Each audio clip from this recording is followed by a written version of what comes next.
Bienvenidos y bienvenidas a mi canal Diego en la Lucha. Hemos celebrado la victoria de Luis Arce, por supuesto, porque el pueblo boliviano demostró ampliamente su compromiso con la democracia, pero ¿esta victoria por sí sola significa la normalidad para Bolivia?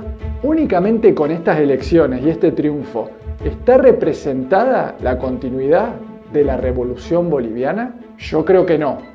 Hay que analizar varias cuestiones importantes que ocurren detrás y de las cuales no tenemos absolutamente nada de información. Cuando Evo Morales fue destituido por un golpe de Estado violento a fines del 2019, quedó en evidencia el carácter fascista de la derecha boliviana e internacional. Quedó en evidencia el racismo y colonialismo que representan su odio al indígena y al pueblo de a pie.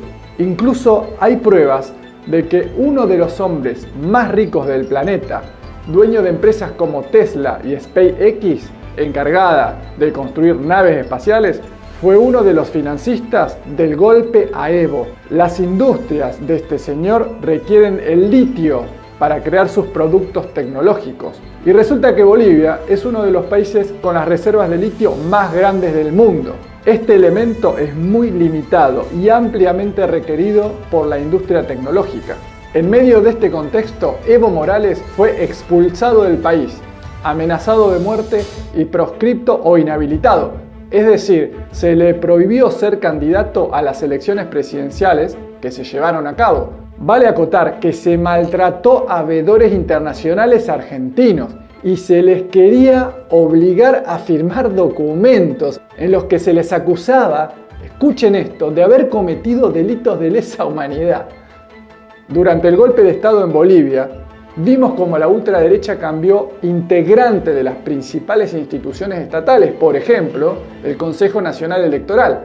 Es decir, desmontaron la estructura política construida en democracia plena por supuesto, por el presidente Morales.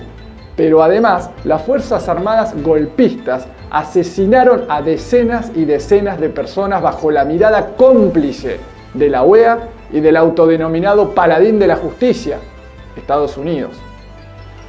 En la historia de la humanidad, la economía, las riquezas y los recursos naturales significan el trasfondo de guerras y disputas, y el caso de Bolivia no es la excepción. Evo Morales se negó a regalar el litio a los poderes fácticos mundiales. El litio es el oro blanco con el que se fabrican las baterías para computadoras, celulares y hasta para autos eléctricos. Ahora bien, sabiendo que el golpe a Evo Morales fue obra de los poderes fácticos a nivel global y no de la contra local, esto nos conduce a una pregunta crucial. ¿Por qué las élites poderosas del mundo iban a permitir después de la movida golpista que el MAS vuelva a tener el poder político del Estado? Surgen más y más preguntas. ¿Con qué objetivo se hizo el golpe? ¿Para qué invertir grandes cantidades de dinero para derrocar a Evo si en solo un año su partido político volvería a ganar las elecciones y mantener el control sobre el litio? Veamos las posibles respuestas. La ineptitud de las élites poderosas del mundo podría ser una. ¿Será posible que no supieran garantizar el triunfo de su candidato? Pues creo que no, porque si los poderosos del mundo son incapaces de imponer su orden en un país como Bolivia y no pueden mantener el orden con un golpe militar, entonces los poderes fácticos no existen, no son poderes. Es muy poco probable que hayan querido y no hayan podido imponerse en las elecciones bolivianas. Si en Bolivia a través del golpe de Estado cambiaron a los principales funcionarios de la Junta Electoral, sería muy fácil concretar un fraude teniendo a las Fuerzas Armadas al servicio de los intereses foráneos para garantizar el orden y, por si fuera poco, tenemos a organismos internacionales cómplices como la OEA y países como Estados Unidos que silenciarían cualquier denuncia contra los crímenes que se cometieron. Y la pregunta es, ¿por qué dejaron ganar a Luis Arce? Es claro que la situación en Bolivia no tiene que ver únicamente con la oposición interna, tiene que ver con las élites poderosas del mundo. Y volvemos al comienzo. La causa es el litio, considerado el oro blanco. Sin el litio se verían afectados los intereses de la industria tecnológica, que quieren fuentes seguras y baratas. Lo que quiso Evo fue tratar de industrializar el litio, dejar de ser simplemente un proveedor de materia prima y lograr que Bolivia diversifique su economía. Ese fue el pecado de Evo.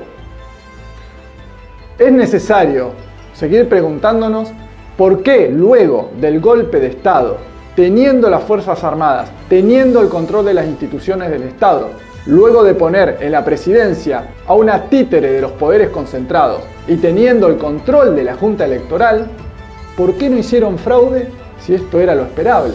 Es muy posible que durante los meses que Áñez secuestró el poder hayan hecho los acuerdos económicos necesarios respecto al litio, que hayan firmado papeles, etc. A la derecha mundial no le interesa quién sea el presidente de Bolivia, mientras sus intereses no sean tocados. Una posible respuesta sería la de que ya se hicieron del botín, es decir, que ya se apoderaron de todo el litio y todo el gas natural de Bolivia, dejándole al presidente electo Arce un cascarón vacío y sin utilidad para que simule gobernar. Pero no, porque tanto el litio como el gas siguen en sus yacimientos, siguen en territorio boliviano, de modo que el gobierno en el estado los sigue controlando. Un año no es suficiente para un saqueo de esos recursos, ya que es un proceso mucho más largo. Nos toca esperar para saber si Arce es leal al proceso, como lo fue Diosdado Cabello durante el golpe a Chávez o Cámpora con Perón, o si se trata de un traidor similar a Lenín Moreno. Debemos tener paciencia para observar y analizar los movimientos políticos y decisiones de Arce, quien claramente llegó al poder gracias a los votos que traccionó Evo Morales. En este contexto, Evo debería regresar a su país y Arce debería levantar la inhabilitación política contra el expresidente. Sería inaudito que Evo permanezca en el exilio e inhabilitado políticamente con un gobierno de su partido. Si Luis Arce es verdaderamente leal a Evo, tal como Cámpora lo fue con Perón, tendrá que levantar la proscripción o inhabilitación a Evo Morales, repatriarlo de inmediato y convocar a nuevas elecciones en las que Morales debe ser el candidato del MAS para que el pueblo lo reconduzca a la presidencia de Bolivia. Pero si es un traidor, al mejor estilo Lenín Moreno, Arce avalará la proscripción a Morales, lo mantendrá en el exilio e intensificará la persecución judicial en su contra, que es lo que hizo Moreno con Rafael Correa. En medio de todo esto, la respuesta es paciencia. Las dudas acerca de quién es Luis Arce se van a despejar apenas asuma la presidencia. Evo Morales es la clave: la proscripción, la persecución judicial y el exilio.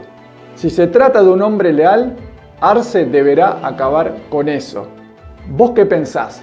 Amigos y amigas, les pido que se suscriban a mi canal, le den pulgar arriba para que esto llegue a muchas más personas, activen la campana de notificación, compartan. Nos vemos en el próximo programa. Muchas gracias.